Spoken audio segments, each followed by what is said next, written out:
Welcome to மொஷீஸ் கில்லாடி kitchen. சேமியாவை வச்சு எல்லாருக்கும் பிடிச்ச மாதிரி நல்லா ஜூஸியான ஒரு கேசரி தாங்க பண்ண போகிறோம். இந்த கேசரி நல்லா உதிரி உதிரியாகவும் ஜூஸியாகவும் எப்படி பண்ணலாங்கிறதா இந்த வீடியோவில் பார்க்க போகிறோம்.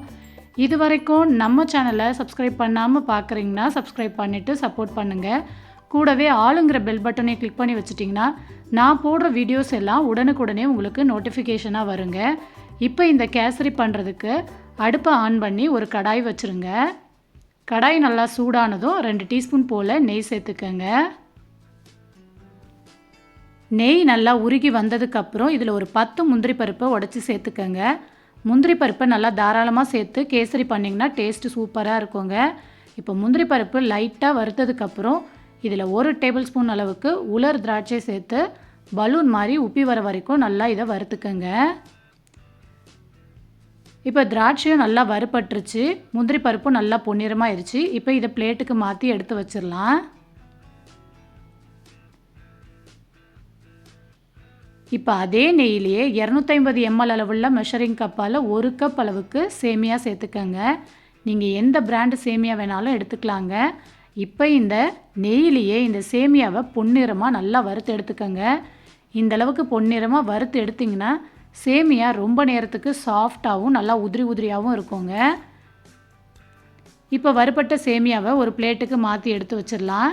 இப்போ கடாயில் எந்த கப்பால் சேமியா எடுத்தோமோ அதே கப்பாலேயே 2 கப் அளவுக்கு தண்ணி சேர்த்துக்கங்க. கூடவே ஒரு பிஞ்ச் போல் உப்பு சேர்த்துக்கங்க. சேர்த்துட்டு தண்ணி இந்த மாதிரி நல்லா சலசலன்னு கொதிச்சு வந்ததுக்கப்புறம் நம்ம வறுத்து வச்சுருக்க சேமியாவை இந்த தண்ணியில் சேர்த்துடலாம். சேர்த்துட்டு இதை ஒரு தடவை நல்லா கலந்து விட்டுக்கங்க. இது எல்லாத்தையும் நல்லா கலந்து விட்டாச்சு. இப்போ மூடி போட்டு அடுப்பு சிம்மில் வச்சு ஒரு 7 நிமிஷத்துக்கு இதை நல்லா வேக வச்சு எடுத்துக்கலாம். இப்போ 7 நிமிஷம் ஆயிடுச்சுங்க. சேமியா நல்லா வெந்து வந்திருக்கு பாருங்கள். தண்ணியுமே நல்லா வற்றி வந்துருச்சு. சேமியா இந்த அளவுக்கு நல்லா வெந்து உதிரி உதிரியாக இருக்கணுங்க. அப்போ தான் கேசரி ரொம்ப நேரத்துக்கு சாஃப்டாகவும் ஜூஸியாகவும் இருக்குங்க. இப்போ இதில் நம்ம ஃபுட் கலர் ஆட் பண்ணிக்கலாம். நான் 2 பிஞ்ச் அளவுக்கு ஆரஞ்சு ரெட் ஃபுட் கலர் சேர்த்துக்கிறேன். கூடவே இனிப்புக்கு 3/4 கப் அளவுக்கு வெள்ளை சர்க்கரை சேர்த்துக்கங்க. எந்த கப்பால் சேமியா அளந்து எடுத்தோமோ அதே கப்பாலேயே 3/4 கப் அளவுக்கு வெள்ளை சர்க்கரை சேர்த்துக்கங்க.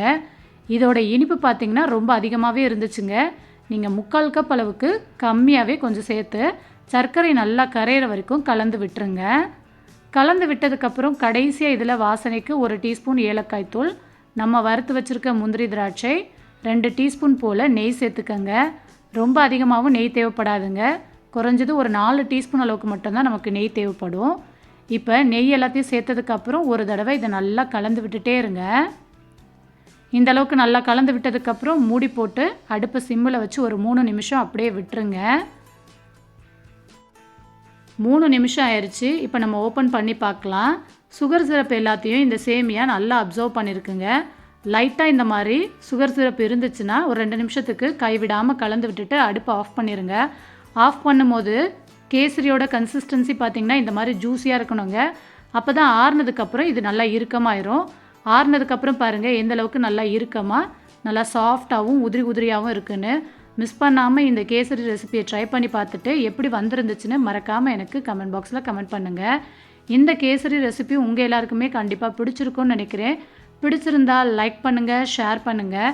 மறக்காமல் மோஷீஸ் கில்லாடி கிச்சனையும் சப்ஸ்கிரைப் பண்ணிவிட்டு கூடவே ஆளுங்கிற பெல் பட்டனை கிளிக் பண்ணி வச்சிட்டிங்கன்னா நான் போடுற வீடியோஸ் எல்லாம் உடனுக்குடனே உங்களுக்கு நோட்டிஃபிகேஷனாக வருங்க. இந்த கேசரி ரொம்ப சிம்பிளான மெத்தடுங்க. ரொம்ப சிம்பிளாக செஞ்சு முடிச்சிடலாம். கண்டிப்பாக ட்ரை பண்ணுங்கள். பாய்.